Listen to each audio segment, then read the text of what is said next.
Most people don't realize that they're walking straight into type 2 diabetes until it's too late. I can't tell you how many times a guy tells me, my doctor never mentioned my A1C was in the pre-diabetes range, and guess what? Now I have diabetes. Why does this happen? Well, because doctors are rushed, because they're playing the insurance game, because they're not focused on prevention. They miss the chance to put the fire out before it becomes a wildfire. By the end of this video, you'll know what your A1C really means, not just what's considered normal, how to estimate it yourself using a CGM, and the choice you need to make right now. My name is Dr. Adam.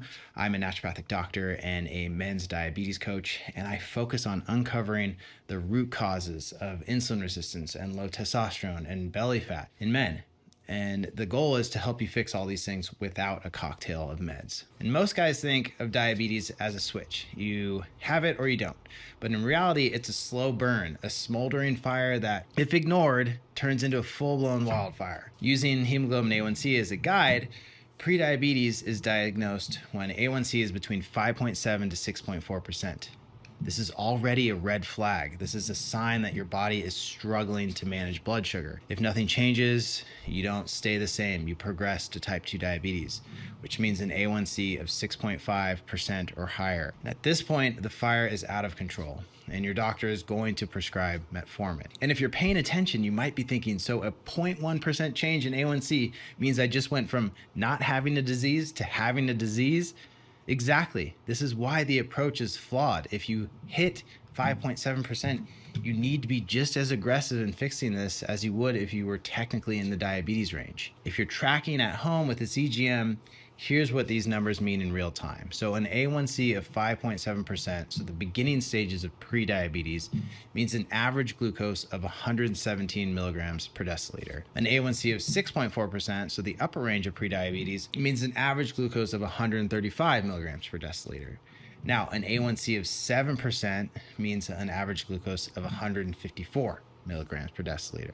At this point, diabetes is in full swing. An A1C of 9% or higher means an average glucose of 212 milligrams per deciliter. This is a serious danger zone with immediate risks of diabetic ketoacidosis, DKA, and long-term risk of kidney failure, blindness, non-healing wounds that lead to amputations, or even a stroke. It's pretty severe at that point. And the problem is that most people with prediabetes don't feel any symptoms. So their A1C could be 6.3%. They could have high blood sugar in the morning despite not eating and still have no idea that the fire is growing. So they ignore it, or they attribute the symptoms, the fatigue, the worsening erections, they attribute these things to getting older. And then before they know it, their doctor tells them they have diabetes. If you're thinking, I feel fine, what's the rush? Well, here's the reality. If you have type 2 diabetes for 5 or more years, you're already developing nerve damage, erectile dysfunction, and organ dysfunction.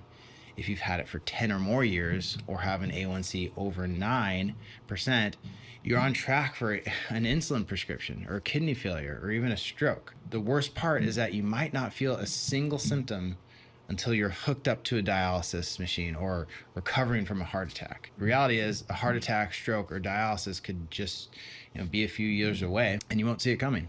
So this is the warning. What I hope you take away from this video is that A1C is more than just a blood sugar number. It reflects insulin resistance. So what should you really check? Well, I go beyond A1C. I test fasting insulin, which should be below 5, or C-peptide, which shows how hard your pancreas is working. Whereas most doctors don't even bother checking these. And that's why they miss the bigger picture. Often the strategy is in fighting the fire as opposed to preventing it from spreading. If you have a CGM, here's how to estimate your A1C. Take your average glucose reading from the past 30 days. Use this formula. Average glucose plus 46.7 divided by 28.7 is your estimated A1C. Or you could search for the calculator online and plug the numbers in for yourself. So for example, if your CGM shows a daily average of 150 milligrams per deciliter, your estimated A1C is about 6.9%. That's already diabetes, so this is important to calculate. All right, let's cut through the confusion. If you have elevated blood sugar levels, you have two choices. Option one is to manage it with medication. So take metformin, then more meds from there, then eventually insulin. Accept a lifetime of prescriptions, increasing doses and all the follow-up appointments. And keep your A1C high, but just control the damage. Option 2 is to reverse it with diet and lifestyle. So cut the foods that are keeping your blood sugar high. Move your body daily to improve insulin sensitivity. Strength train. Track your glucose and make changes based on what's raising your blood sugar levels. No doctor can make this decision for you. It's up to you. Both options require a significant amount of effort and sacrifice, so choose wisely. If you've had type 2 diabetes for 5 years or more, damage is already happening.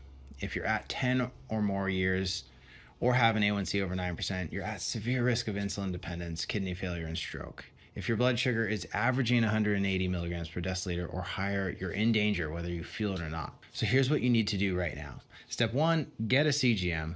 Don't just rely on an annual A1C test. Step 2, track your daily average glucose.